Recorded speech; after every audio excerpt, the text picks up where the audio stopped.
Assalamualaikum warahmatullahi wabarakatuh.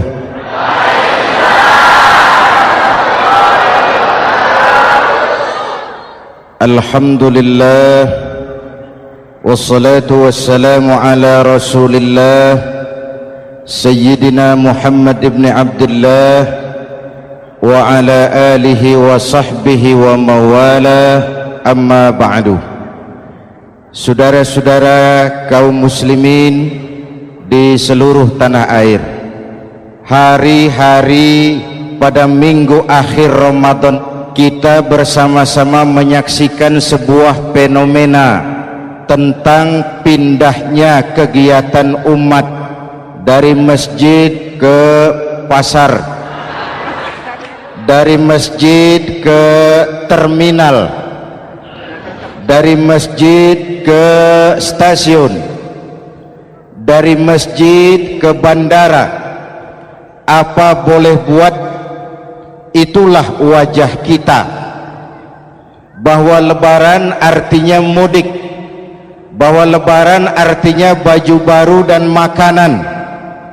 Lebaran berbeda dengan Idul Fitri. Lebaran adalah tradisi yang setiap kita boleh ikutan. Siapa saja boleh ikut lebaran, tapi tidak tiap orang bisa merayakan Idul Fitri. Mau puasa atau tidak puasa boleh lebaran, tidak dilarang sama petugas keamanan. Mau ibadah Ramadan atau tidak melaksanakan ibadah Ramadan boleh ikut lebaran, tapi tidak berarti merayakan Idul Fitri, karena selalu ada kos dari apa saja yang kita lakukan. Saya mau cerita, mau dengar nggak? Ada dokter gigi, dokter baru. Satu sore praktek, pasiennya 4 orang nunggu duduk jejeran. Dipanggil pasien pertama, diperiksa, berlubang giginya, dicabut tanpa dibius. Namanya dokter baru. Pasien ini teriak, aduh sakit dok, tidak kuat, sakit. Teriakannya keras sekali. Pasien yang 3 orang yang nunggu gemeter, lari semua. Sudah saya dicabut, diobati, selesai, tanya, sudah selesai dok? Sudah mas. Berapa biayanya? 200.000. Loh, biasanya kan 50.000, kok 200.000? Biasanya sih memang 50.000, tapi siapa suruh kau teriak? Yang 3 lari.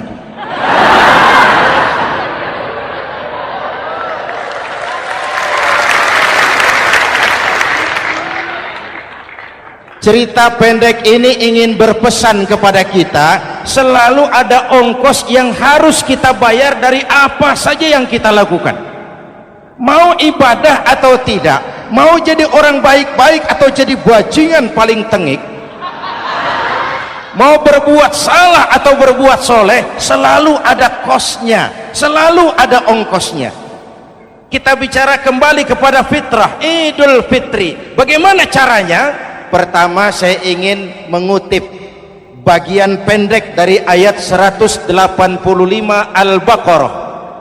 Walitukmilul iddata walitukabbirullaha ala ma hadakum wala'allakum tashkurun. Ada 4 hal dari cuplikan ayat pendek ini.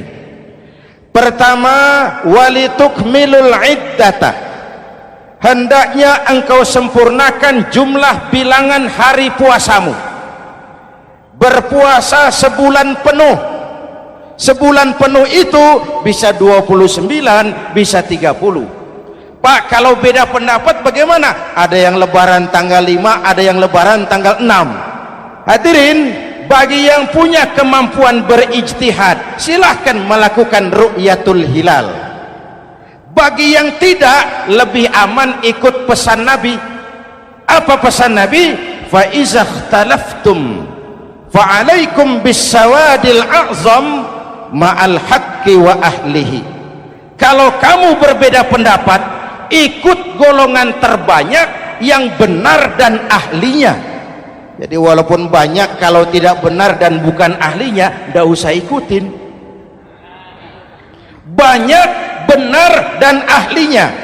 Contoh, 100 insinyur berbeda pendapat dengan 10 kiai tentang doa kunut.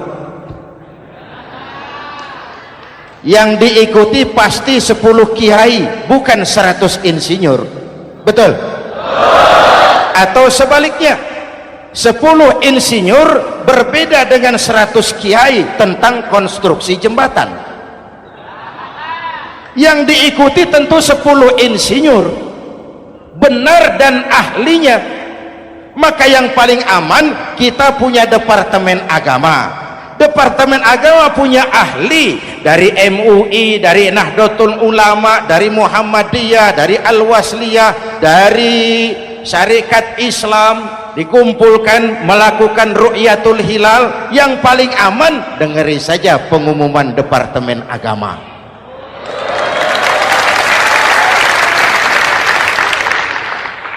Tapi tetap menghormati mereka yang meyakini 1 Syawal jatuh pada tanggal 5. Beda boleh, marah jangan.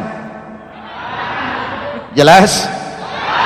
Saudara boleh suka tempe, tapi jangan menghina orang yang tidak suka tempe. Saudara boleh senang tahu, tapi jangan ngenyek karo wong yang senang tahu. Hadirin yang saya hormati, walitukmilul iddata. Kalau mau kembali kepada fitrah, sempurnakan jumlah bilangan hari puasamu. Makna sempurnakan di sini 2, sempurnakan 1 bulan penuh dan sempurnakan semangat puasamu. Walaupun Ramadan berakhir, puasa jangan selesai. Kenapa? Tangan kita masih tetap terus puasa dari mengambil yang bukan milik kita. Lidah kita walaupun Ramadan sudah selesai tetap berpuasa dari memfitnah dan menggunjing orang lain. Kaki kita walaupun Ramadan sudah selesai tetap puasa dari berjalan ke tempat yang tidak baik. Perut kita tetap berpuasa dari kemasukan barang-barang yang haram. Sempurnakan semangat puasamu.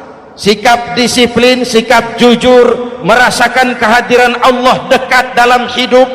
Nih contoh ringan, tadi waktu asar dan zuhur saudara sholat apa tidak? Sholat. Waktu sebelum sholat kan berwudu, ketika berwudu kan berkemur. Umpama waktu berkemur itu saudara korupsi,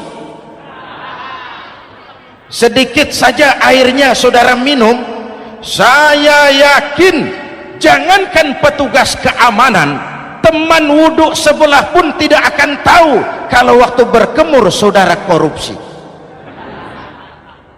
Kalau selesai Ramadan ini diterjemahkan, insya Allah negara kita bersih, berkurang korupsinya. Hadirin yang saya cintai, saya kembali kepada pesan Al-Baqarah 185 tadi. Walitukmilul iddata, sempurnakan jumlah bilangan hari puasamu. Puasa sebulan penuh dan kemudian lanjutkan semangat Ramadan. Disiplin, merasakan diri di bawah pengawasan Allah. Sekarang ini Allah ditekan. Kita iman dalam ucapan tapi sekuler dalam perbuatan. Tuhan cuma ada di masjid, di kantor Tuhan hilang, maka korupsi merajalela. Tuhan cuma ada di masjid, di pasar Tuhan hilang, maka timbangan tetap curang. Iman dalam ucapan tapi sekuler dalam perbuatan. Kalau jiwa dan semangat Ramadan kita bisa terapkan, insya Allah korupsi akan berkurang. Sekarang kan kita prihatin, yang tadinya teriak-teriak wong cilik malah ribut rumah mewah. Yang tadinya teriak-teriak rakyat kecil sekarang malah ribut soal villa 5 miliar.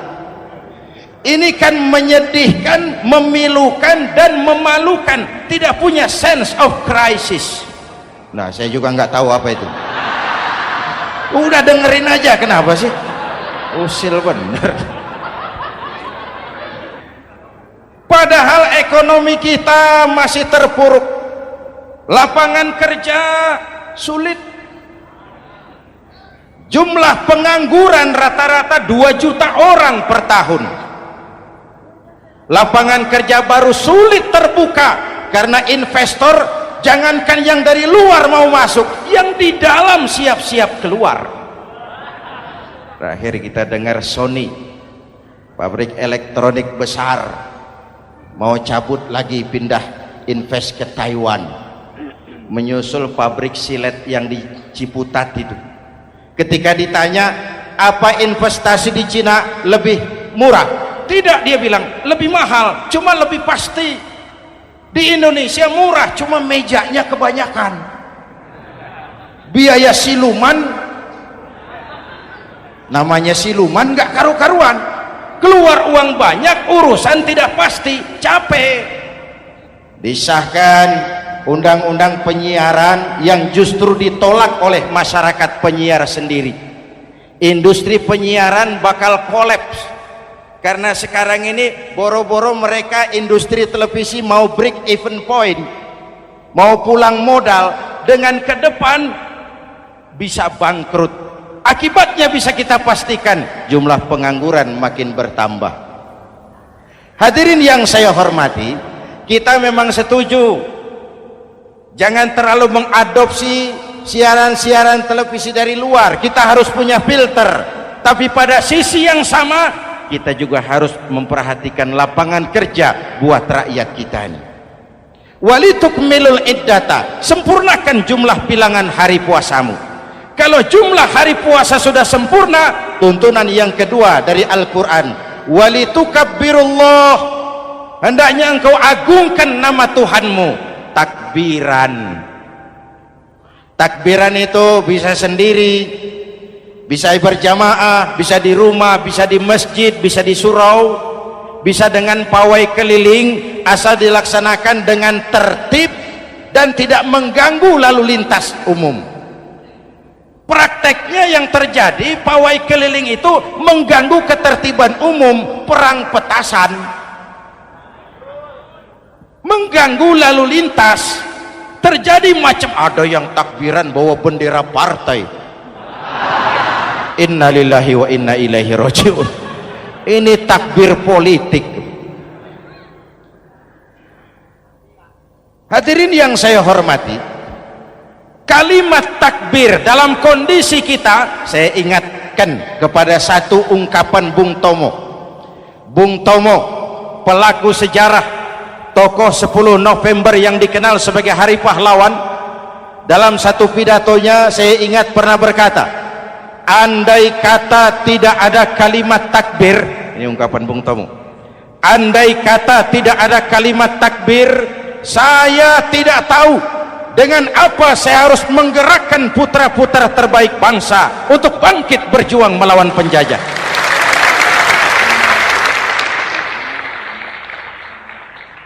Ketika Allahu Akbar itu londo, kelihatannya kecil, meriam nggak meleduk. Dahulu orang-orang tua kita cuma ada 2 kata, merdeka atau mati. Tidak berpikir nanti kalau menang dan merdeka saya jadi wali kota di mana.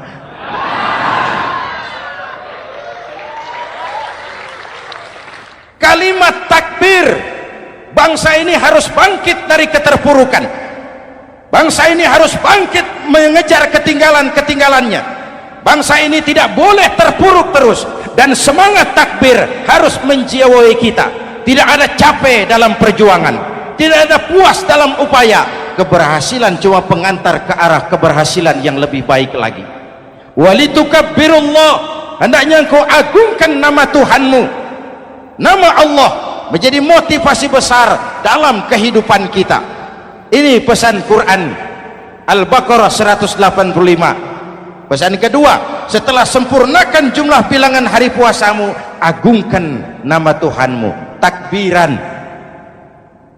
Kalimat takbir sendiri kalau kita lihat pada kalimatnya ada kata la ilaha illallah wahdah sadaqa wa'dah wa nasara 'abdah wa a'azza jundah wa hazamal ahzaba wahdah. Tidak ada Tuhan selain Allah, esa, tidak beranak, tidak diperanakan, wahdah, tidak bisa diumpamakan dengan apapun. Sadaqa wa'dah, Allah yang maha menepati janjinya. Wa nasara 'abdah, Allah yang maha menolong hambanya. Kalau bukan kebesaran Allah, berat berjuang Ramadan ini melawan musuh yang tidak nyata. Puasa itu kalau olahraga golep, benar Pak. Kalau tinju lawannya kelihatan, betul.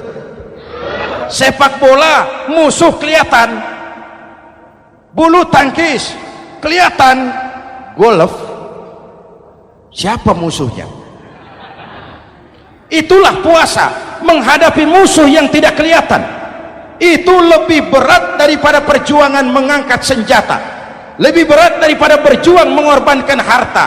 Tapi kalau di bulan Ramadan saja Rasulullah menang dalam perang Badar, itu harus jadi sumber motivasi. Dengan kalimat takbir, dengan keagungan Allah, bangsa Indonesia harus bangkit dari keterpurukan. Ibu bapak hadirin yang saya hormati, jadi bukan akhir Ramadan lalu sibuk beli baju. Boleh, boleh, tapi bukan itu yang utama. Laisal id bilibasin jadid, walakinnal id bita'atin yazid. Idul Fitri bukan pakaian baru. Idul Fitri adalah ketaatan yang meningkat, yang telah ditempa, digojlok, digembleng oleh Ramadan. Jadi kalau Ramadan rajin baca Quran, lalu selesai Ramadan sayonara Quran, latihan tidak berhasil. Ramadan rajin ke masjid, selesai Ramadan selesailah ke masjid. Awal Ramadan full house sampai ke halaman, akhir Ramadan cuma imam berdua tikar. Masjid kembali senyap, padahal masjid adalah pusat kegiatan umat. Saudara lihat dari sejarah, ketika hijrah ke Madinah, Rasul singgah di Kuba. Apa yang beliau lakukan? Membangun masjid. Ketika sampai di Madinah, kesibukan pertama beliau apa? Mencari rumah dinas? Bukan. Kesibukan pertama beliau mencari lokasi di mana membangun masjid. Isra dan Mi'raj, perjalanan besar dimulai dari masjid ke masjid. Ini indikasi masjid memang merupakan pusat kegiatan umat. Umat Islam dengan masjid seperti ikan dengan air, tidak boleh pisah. Ada ikan yang tidak betah di air? Ada. Ikan mau modar. Kalau umat sudah mulai menjauhi masjid, jiwanya yang akan mati. Kalau jiwanya mati, jasadnya masih hidup, itu namanya bangkai berjalan. Walitukabbirullah, engkau agungkan nama Tuhanmu. Takbiran, setelah berjuang penuh membina takwa, mengharap ridho, mengendalikan nafsu. Ingat loh, puasa itu bukan menghilangkan nafsu, mengendalikan, menempatkan pada tempatnya. Manusia tanpa nafsu bukan manusia, tapi manusia yang disetir nafsu turun jadi binatang, bahkan lebih rendah daripada binatang. Puasa ini menempatkan nafsu di tempatnya. Hai laki-laki, kamu nafsu sama perempuan? Betul Pak. Perempuan suka laki-laki? Betul Pak. Boleh lewat sini, lewat pintu yang disebut nikah. Ini nafsu disalurkan lewat pintu yang disebut nikah. Jangan seperti ayam kawin tiap malam, nikah tidak mau.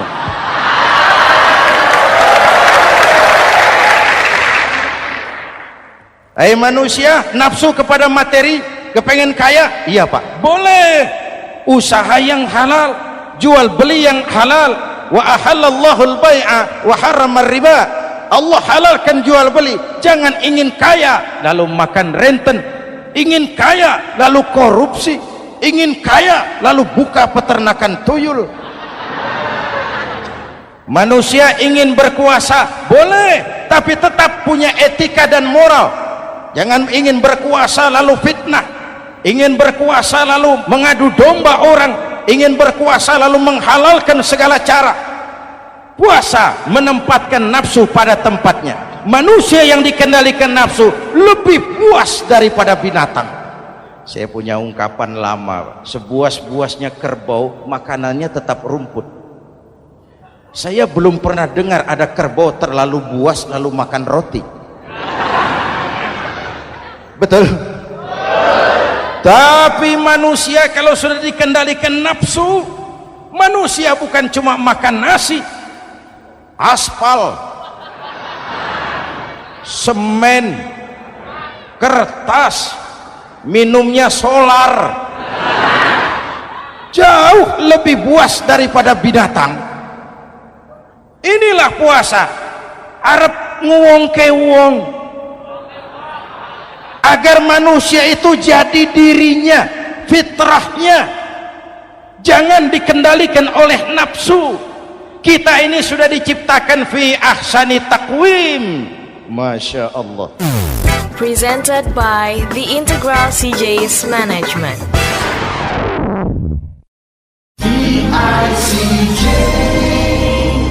Hadirin, yang ketiga pesan Al-Baqarah 185 tadi, setelah sempurna jumlah bilangan hari puasa lalu mengumandangkan takbir, membayar zakat fitrah.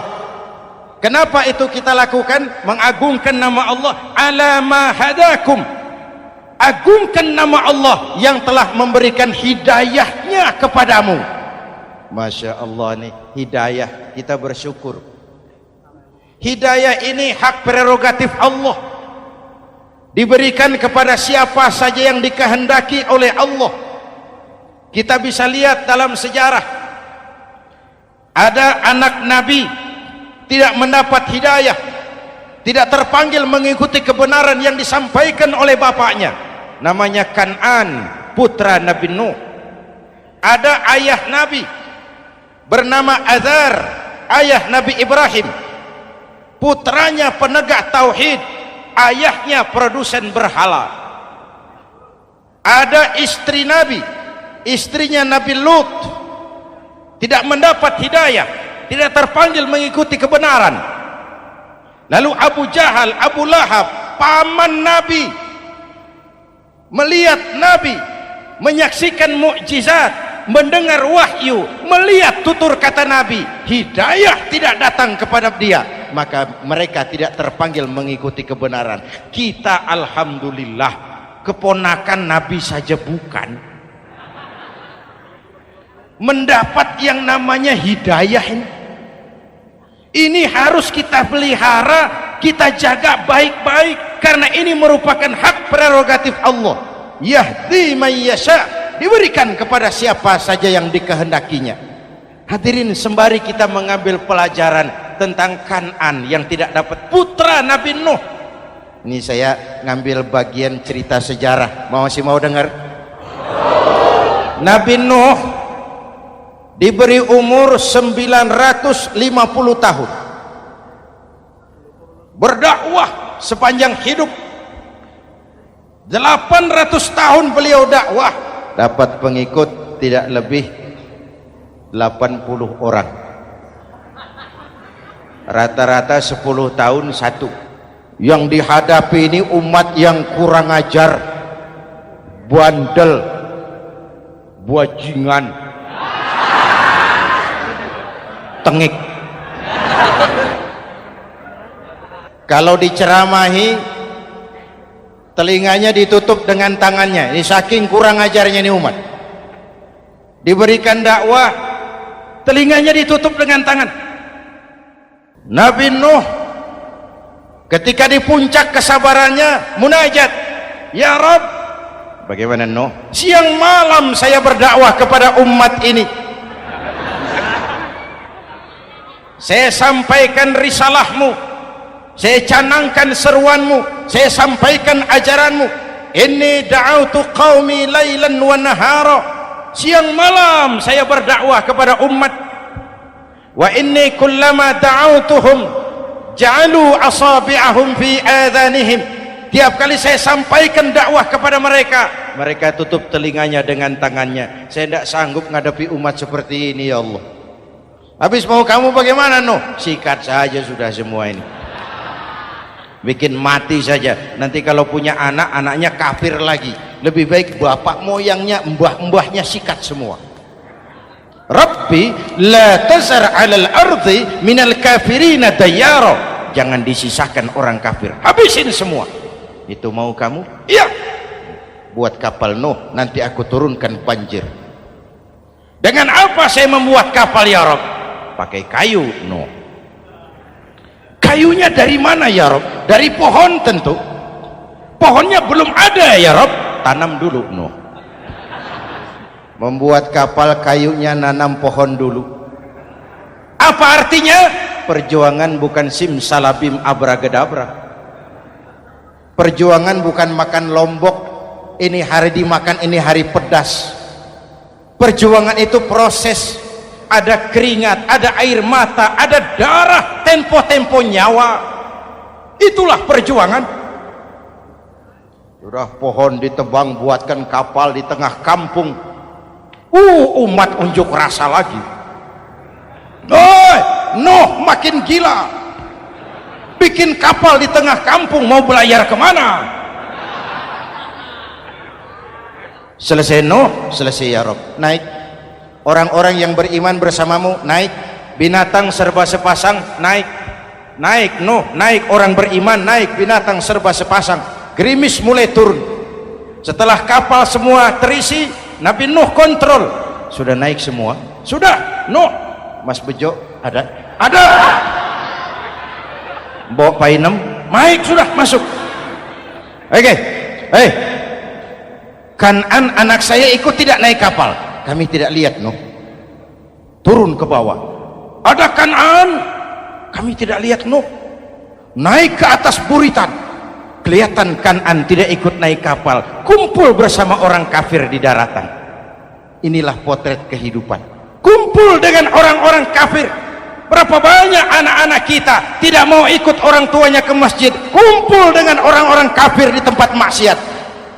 Nuh karena sayang kepada anak, dari atas kapal memanggil, ya bunayyarkam ma'ana. Ya, ini bahasa orang manggil, Pak.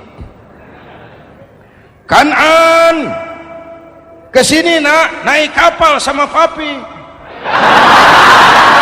Ini terjemahan bebas. Jawab Kan'an di bawah, tidak mau Pak, saya di sini saja. Jangan nak, Allah sedang murka, akan turun banjir. Kalau datang banjir Bapak, sa'awi ila jabalin ya'simuni minal ma'. Saya akan naik ke gunung tinggi yang bisa menyelamatkan saya dari banjir. Kan'an naik ke gunung tinggi, gunung pun tenggelam dihantam banjir. Dalam puncak kepedihan, Nabi Nuh akhirnya sadar, ya Allah, kalau orang kafir tenggelam memang saya yang minta, tapi Kan'an kan anak saya. Nuh, anggap Kan'an bukan anakmu. Wa innahu amalun ghairu salih. Nuh sadar, akhirnya bilang, ana urid wa anta turid wallahu fa'alun lima yurid. Aku punya kemauan, kau Kan'an punya kemauan, Allah juga punya kemauan. Kemauan Allah lah yang akhirnya jadi kenyataan. Nek sekarang juga kita ngadepi musim banjir. Bukan banjir air saja, banjir peradaban-peradaban yang masuk ke negeri kita. Banjir maksiat, banjir munkarot. Kalau kita sudah ke masjid, kita sudah naik kapal, tolong kontrol anak-anak kita, tolong kontrol tetangga kita. Ayo naik kapal, banjir.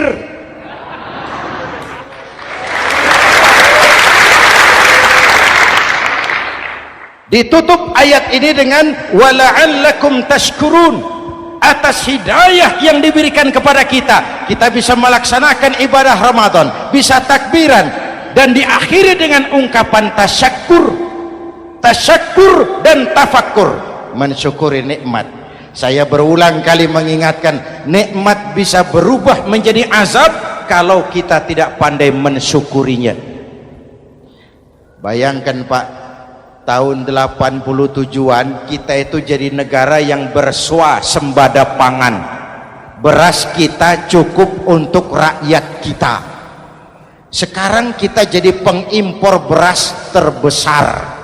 Kita beli beras ke Vietnam, kita beli beras ke Thailand, ke negara-negara yang lebih kecil dari kita. Kenapa? Karena sawah kita tanami gedung dan beton. La in syakartum la azidannakum wa la in kafartum inna adzabi lasyadid. Kalau kamu bersyukur, aku tambah nikmat. Kalau kamu ingkar, tidak pandai bersyukur, awas, azabku pedih. Maka ungkapan saya, orang kaya bisa masuk surga karena hartanya, orang kaya bisa masuk neraka juga karena hartanya. Syukur apa tidak syukur? Pejabat bisa masuk surga karena jabatannya, pejabat banyak yang masuk neraka juga karena jabatannya. Syukur apa tidak syukur?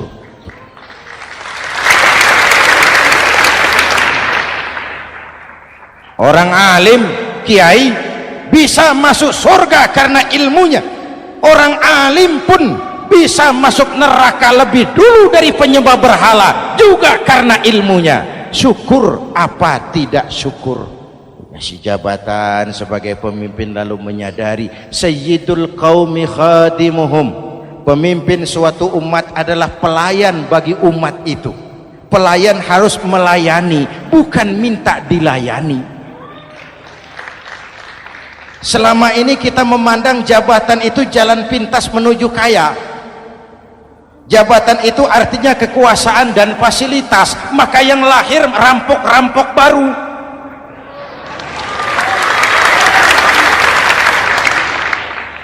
Jabatan adalah alat untuk pengabdian di tengah rakyat yang sedang susah, di tengah negara yang sedang terpuruk. Kita memerlukan pemimpin-pemimpin yang sadar sayyidul qaumi khadimuhum. Pemimpin suatu kaum adalah pelayan bagi kaum itu sendiri. Ibu bapak hadirin yang saya hormati, dengan mensyukuri itu maka makna Idul Fitri meresap kembali kepada fitrah kita sebagai manusia, fitrah kesucian. Secara sederhana orang gambarkan kembali kepada fitrah seperti bayi baru dilahirkan oleh ibunya, bersih, suci, tanpa dosa, lantaran sudah dibersihkan oleh ibadah Ramadan. Tapi para ulama khalaf ada yang mengartikan fitrah itu kecenderungan kepada kebajikan, kecenderungan kepada kebaikan. Itu juga fitrah, kembali kepada fitrah manusia, kecenderungan untuk berbuat baik. Kita lahir bayi tidak punya dosa, betul? Tidak ada dosa warisan dalam Islam. Kalau harta warisan ada, dosa warisan tidak. Karena itu dalam Islam juga tidak ada penebusan dosa. Kalau dosa bisa ditebus dengan uang, tentu Menteri Keuangan nomor 1 masuk surga.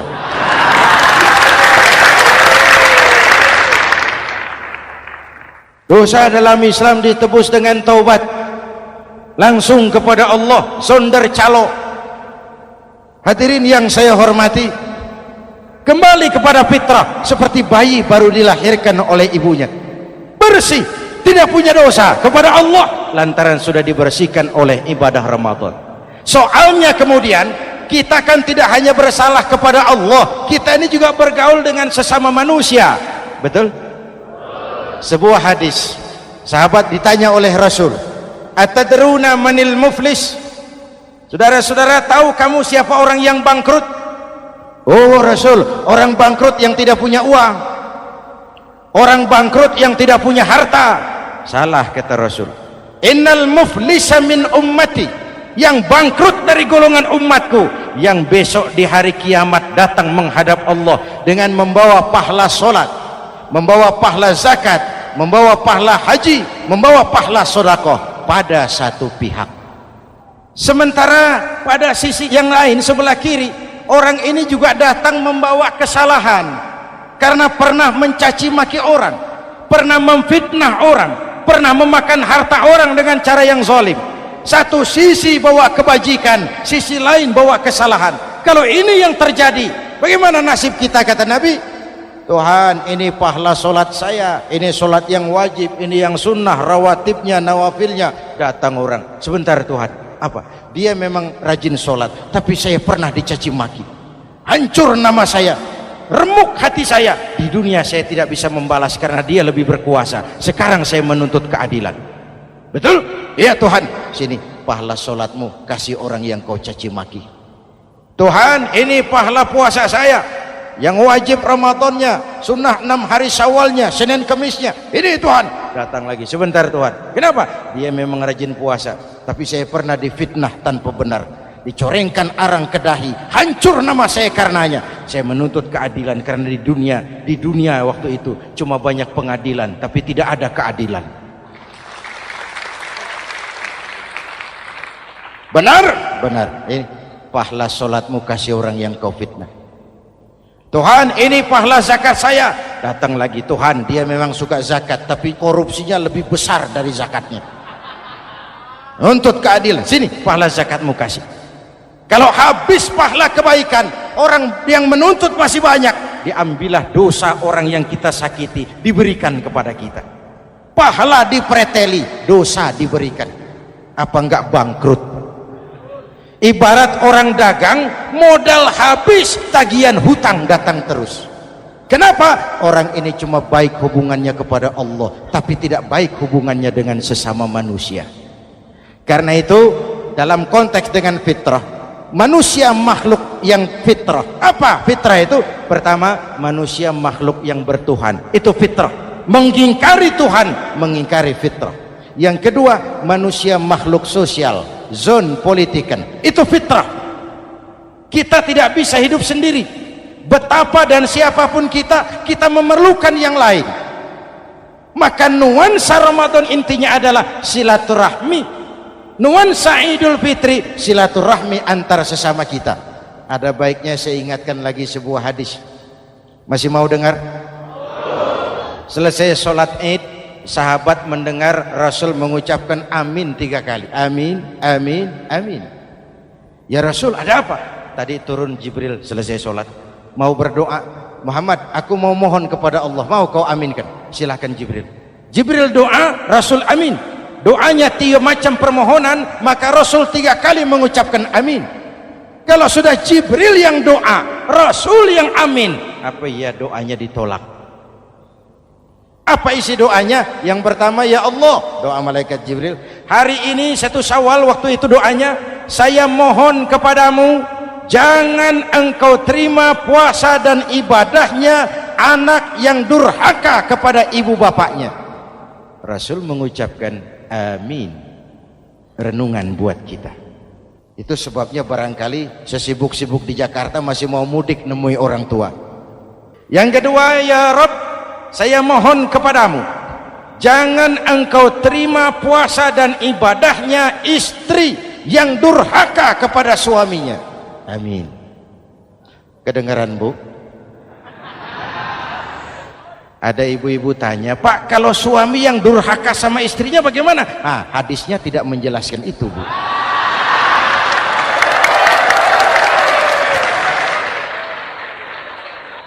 Lo menang sendiri.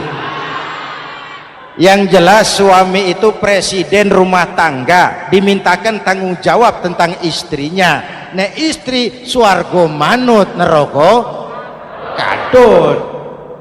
Ketika pulang Isra Mi'raj saja Rasul bercerita, aku diperlihatkan neraka. Neraka ya Rasul? Iya. Lalu aku lihat isinya kok kebanyakan perempuan. Perempuan. Laki bagaimana? Laki juga tidak sedikit. Cuma kebanyakan perempuan. Ya Rasul, apa mereka tidak sholat?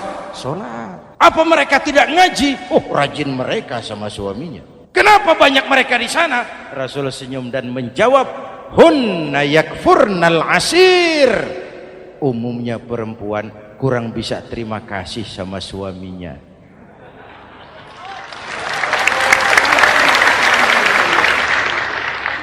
Ini penyakit turunan.